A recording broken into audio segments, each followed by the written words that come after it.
पाकिस्तान का पहला satellite mission आई-क्यूब कमर चांद के लिए रवाना किया गया। चीन के ताउन से पाकिस्तान ने खलाई तहकीक के मैदान में अहम संग मील के लिए अपना ये मिशन भेजा। चीन के खलाई मिशन चिंग-ई-6 के साथ पाकिस्तान का सैटेलाइट आई-क्यूब कमर चांद के गिर्द चक्कर लगाने के लिए रवाना किया गया। ये सैटेलाइट चीन के शहर हेनान के खलाई सेंटर से रवाना हुआ, जिसके बाद पाकिस्तान चांद के मदार में सैटेलाइट भेजने वाला छठा मुल्क भी बन गया।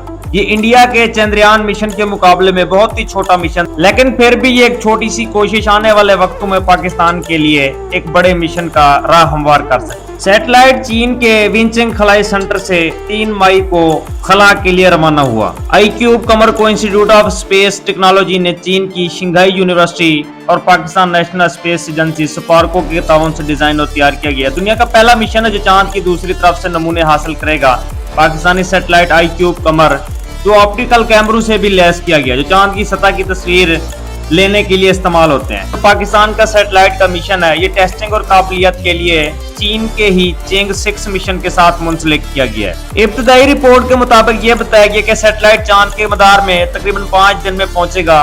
पाकिस्तान का सैटेलाइट मिशन 3 से 6 माह तक चांद के तरफ चक्कर लगाएगा। सैटेलाइट की मदद से चांद की सतह की मुख्तलिफ तस्वीर भी ली जाएंगी, जिसके बाद पाकिस्तान के पास तहकीक के लिए चांद की अपने सैटेलाइट की तस्वीर मौजूद होंगी। इस सैटेलाइट को चीन के नेटवर्क को इस्तेमाल करके चांद पर पहुंचाया जा रहा है, इसलिए चीनी साइंसदान और पाकिस्तानी साइंसदान दोनों इस डेटा को इस्तेमाल कर सके। ये सैटेलाइट 2 साल की कलील मुद्दत में तैयार किया गया। भारत के चंद्रयान से पाकिस्तान के मिशन का मुवाजना करना मुनासिब नहीं है, क्योंकि चंद्रयान एक बहुत बड़ा मिशन था जिसने चांद पर लैंडिंग की थी, लेकिन आई-क्यूब कमर चांद के मदार में चक्कर लगाएगा। ये एक छोटा सैटेलाइट है, लेकिन मुस्तकबिल में बड़े मिशन के लिए राह हमवार करने के लिए तय तौर पर एक छोटा प्रोजेक्ट है। ये मिशन 53 दिन पर मुश्तमिल है। इस मिशन में चांद पर चक्कर लगाना, चांद पर टेक ऑफ करना और वापस पहुंचना शामिल है। सैटेलाइट चांद से 2 किलोग्राम तक मादा उठाने की कोशिश भी करेगा। चीन के चिंग-6 के मिशन का मकसद चांद की सतह से नमूने इकट्ठे करना, इन नमूनों को फिर जमीन पर वापस लाना, जहां उन साइंसदान चांद की साख, तारीख, तश्कील के बारे में मजीद तहकीक करेंगे। ये मिशन पाकिस्तान के लिए बेइंतहाई अहमियत का हामिल है,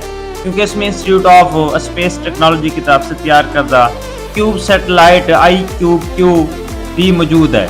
आई-क्यूब सैटेलाइट छोटे साइज और मियारी डिजाइन की वजह से जाने जाते हैं। क्यूब सैटेलाइट्स क्यूब शक्ल में बनाए गए। इन सैटेलाइट्स का वजन तकरीबन चंद किलोग्राम से ज्यादा नहीं होता। इन्हें मुख्तलिफ मकासद के लिए खला में भेजा जाता है। क्यूब सैटेलाइट का बुनियादी मकसद साइंसी तहकीक, तकनीकी तरक्की और खलाई तहकीक से मुतल्लिक तालीमी मंसूब में सहूलत फराहम करना है। क्यूब सैटेलाइट को मुख्तलिफ मशीनों के लिए इस्तेमाल किया जाता है, जैसे कि जमीन का मुशाहदा करना, माहौल का मुताला करना, रिमोट सेंसिंग करना, मवासलात की सहूलत फराहम करने से फल्कियात और नई टेक्नोलॉजी के मुजाहरे के लिए भी इस्तेमाल किया जाता है। यह पाकिस्तान की चांद पर पहुंचने की एक छोटी सी कोशिश थी, जो आने वाले वक्तों में बड़ी काविशों के लिए राह हमवार करेगी।